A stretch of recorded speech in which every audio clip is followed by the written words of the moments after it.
अस्सलाम वालेकुम स्टूडेंट्स, उम्मीद करते हैं कि आप सब खैरियत से होंगे। VHS लाहौर ने MBBS और BDS के एडमिशन के लिए आज एक इम्पॉर्टेंट नोटिस दे दिया है, जिसमें उन्होंने कहा है कि MBBS और BDS के एडमिशन बहुत जल्दी शुरू हो जाएंगे। लेकिन उससे पहले UHS ने कहा है कि इससे पहले एडमिशन ओपन हो तो आप ये डॉक्यूमेंट्स जो एडमिशन के लिए रिक्वायर्ड होते हैं आप जल्द से जल्द तैयार कर लें, ताकि एडमिशन का वक्त बहुत ही कम होता है, तो उस दौरान आपको ये डॉक्यूमेंट्स तैयार करने में मसला ना हो।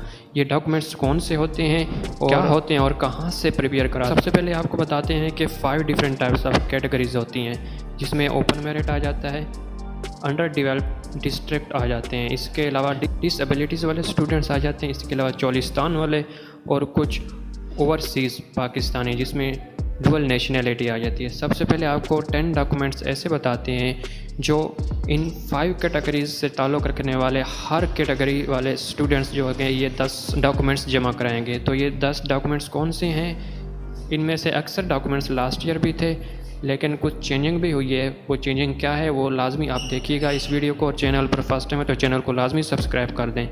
तो डॉक्यूमेंट फर्स्ट ये है कि मैट्रिक का रिज़ल्ट कार्ड आपके पास होना चाहिए। अगर आप O लेवल से हैं तो आपके पास O लेवल का सर्टिफिकेट भी होना चाहिए मैट्रिक का। इसके अलावा इंटरमीडिएट का रिज़ल्ट कार्ड भी होना चाहिए। इसके अलावा equivalence certificate of foreign examination, अगर आप फॉरेन से हैं तो आपका ये भी जो कि सर्टिफिकेट जो कि FS इक्विवेलेंट होना चाहिए वो सर्टिफिकेट भी होना चाहिए। नंबर 3 डॉक्यूमेंट पे कौन सा है वो ये है, बहुत ही इंपॉर्टेंट है कि candidates having foreign qualification equivalent to Pakistani intermediate, तो उनको भी अपना इक्विवेलेंस सर्टिफिकेट जमा कराना चाहिए। नंबर 4 पे क्या है कि MD कैट रिज़ल्ट कार्ड जो कि इशू किया गया PMC की तरफ से ये भी होना चाहिए। नंबर 5 पे है कि domicile certificate of the candidate living in the Punjab. Number 6 पे है कि कैंडिडेट का CNSE कार्ड। 7 पे है कि कैंडिडेट के पेरेंट्स का CNSE कार्ड। नंबर 8 पे है कैंडिडेट की एक पिक्चर जिसका बैकग्राउंड वाइट हो या स्काई ब्लू बैकग्राउंड हो। नंबर 9 पे है कि आपने एक वाइट पेज लेना है, उस पर 2 बार आपने अपने सिग्नेचर करने हैं। इसके अलावा लेफ़्ट थंब इम्प्रेशन लगाना है, ब्लू या ब्लैक इंक के साथ आपने लेफ़्ट थंब इम्प्रेशन वहाँ पर लगाना है। अगर आप हाफ़िज़ कुरान है तो हिफ्ज़ कुरान की सर्टिफिकेट भी आपने लाजमी अपने पास रखनी है। तो ये तो 10 वो डॉक्यूमेंट्स थे जो आप किसी भी कैटेगरी से रिलेटेड हैं तो आपको ये हर हाल में ये डॉक्यूमेंट अभी से तैयार करने हैं। और आप आपको बताते हैं कि अगर आप किसी दूसरी कैटेगरी से रिलेटेड हैं, जिस तरह ओवरसीज़ हो गया, डिसेबिलिटीज़ वाले हो गए या फिर अंडर डेवलप्ड डिस्ट्रिक्ट वाले हैं, तो आपको और मज़ीद क्या क्या डॉक्यूमेंट्स इन 10 डॉक्यूमेंट्स के साथ सबमिट कराने हैं तो आपको बताते हैं। वीडियो का ये पार्ट लाजमी देखिएगा। तो अब आपको बताते हैं कि अगर आप डिसेबल हो और आप MBBS BDS की सीट्स के लिए अप्लाई कर रहे हो तो आपको उन 10 डॉक्यूमेंट्स के साथ ये डॉक्यूमेंट भी सबमिट कराना है, जो कि है disability certificate issued by the specialist working in the government hospital. ठीक है, वो आपका केस वेरीफाई करेगा। तो आपने उस 10 डॉक्यूमेंट्स के साथ ये 11वां डॉक्यूमेंट सबमिट कराना है। 11वें के अलावा 12वां डॉक्यूमेंट आपने सबमिट नहीं कराना। इसके अलावा अगर आप अंडर डेवलप्ड डिस्ट्रिक्ट सीट्स के लिए अप्लाई करना चाहते हो, अंडर डेवलप्ड डिस्ट्रिक्ट कौन से है तो आपको बता देते हैं कि ये DG खान, मुजफ्फरगढ़, राजनपुर, लोधरा, बखर और लिया हैं। तो आपने क्या करना है कि स्कूल लिविंग सर्टिफिकेट, अगर आपने उसी डिस्ट्रिक्ट से पहली क्लास से 12वीं क्लास तक तालीम हासिल की है तो उसी स्कूल के हेड से आपने स्कूल लिविंग सर्टिफिकेट लेना है, फिर उसको कंसर्न्ड EDO और DEO से फिर साइन करा देने हैं। VHS ने सबसे पहले आपको इसलिए इन्फॉर्म किया है ताकि आप ये सारे डॉक्यूमेंट्स पहले ही आप प्रिपेयर करें ताकि बाद में मसला ना हो। तो आप इन डॉक्यूमेंट्स के लिए ऐसे स्टूडेंट्स जो कि अंडर डेवलप्ड सीट्स के लिए अप्लाई कर रहे हैं तो अभी से ये डॉक्यूमेंट्स तैयार करना शुरू कर दें।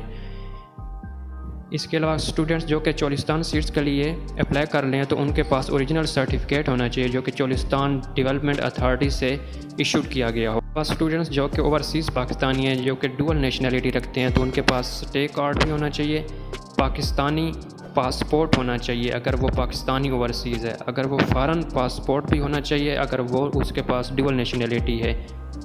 इसके अलावा वैलिड नेशनल ID कार्ड भी होना चाहिए ओवरसीज़ के लिए इशूड बाय द नादरा। इसके अलावा अगर आपने डॉक्यूमेंट्स को प्रिपेयर कर लिया है तो इसके बाद आपने क्या क्या काम करना है ये भी आपको बताते हैं। इससे पहले मेरी वीडियो को लाइक कर दें, लाजमी सब्सक्राइब नहीं किया तो चैनल को सब्सक्राइब भी लाजमी कर दें। तो पहली इंस्ट्रक्शन ये है कि अगर आपने एक से ज़्यादा कैटेगरी को सिलेक्ट किया है और आपने डॉक्यूमेंट सिर्फ वो पहले वाले 10 सबमिट कराया है तो आपकी एप्लीकेशन इनकम्प्लीट कंसीडर होगी। आपने जो दूसरी कैटेगरी सिलेक्ट की है जिस तरह डिसेबिलिटी वाली तो आपको उस कैटेगरी से रिलेटेड जो सर्टिफिकेट या डॉक्यूमेंट था तो वो भी साथ लाजमी सबमिट कराना है। डिसेबिलिटी के केस में आपने 10 उन डॉक्यूमेंट्स के साथ एक सर्टिफिकेट डिसेबिलिटी सर्टिफिकेट भी लाजमी सबमिट कराना है, मतलब कि आपने 11 डॉक्यूमेंट्स सबमिट कराने हैं। इन डॉक्यूमेंट्स को आपने स्कैन कर लेना है।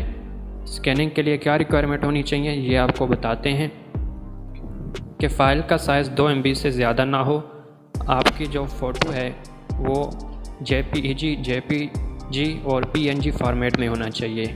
इसके अलावा बाकी सारे डॉक्यूमेंट्स PDF फॉर्मेट में होने चाहिए। इसके अलावा कह रहे हैं कि सेकेंड डॉक्यूमेंट जो होना चाहिए वो ओरिजिनल डॉक्यूमेंट से रिलेटेड हो, मतलब कि अगर ओरिजिनल डॉक्यूमेंट वर्टिकल फॉर्म में है तो सेकेंड भी वर्टिकल फॉर्म में हो, हॉरिजॉन्टल में ना हो। इसके अलावा 5वीं इंस्ट्रक्शन है कि आपने सारे डॉक्यूमेंट्स को एक ही फाइल में अपलोड नहीं करना, हर डॉक्यूमेंट की एक अलहदा ही PDF स्कैन फॉर्म बनानी है। 6 नंबर पे है कि जो मल्टी साइडेड डॉक्यूमेंट्स होते हैं उनकी आपने एक ही फ़ाइल बनानी है।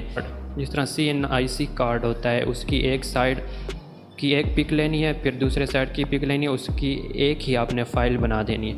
नंबर 7 पे है कि तमाम डॉक्यूमेंट्स को अनसिक्योर्ड होना चाहिए, मतलब कि कोई पासवर्ड वगैरह नहीं लगाना चाहिए। नंबर 8 पे है कि आपने अपनी पिक्चर को या सिग्नेचर को श्रिंक वगैरह नहीं करना। नंबर 9 पे है कि अपने इन डॉक्यूमेंट्स को स्कैन किसी जानने वाले बंदे से कराएं, किसी अजनबी से ना कराएं, क्योंकि ये आपकी पर्सनल इन्फॉर्मेशन है तो वो स्ट्रेंज बंदा पर्सनल इन्फॉर्मेशन का मिसयूज़ ना कर ले। तो ये थी इंस्ट्रक्शन और कुछ डॉक्यूमेंट्स जो सबमिट कराने थे। उम्मीद करते हैं कि आपको वीडियो अच्छी लगी होगी, तो वीडियो को लाइक कर दें, चैनल पर फर्स्ट टाइम है तो चैनल को सब्सक्राइब कर दें। शुक्रिया, अल्लाह हाफिज़।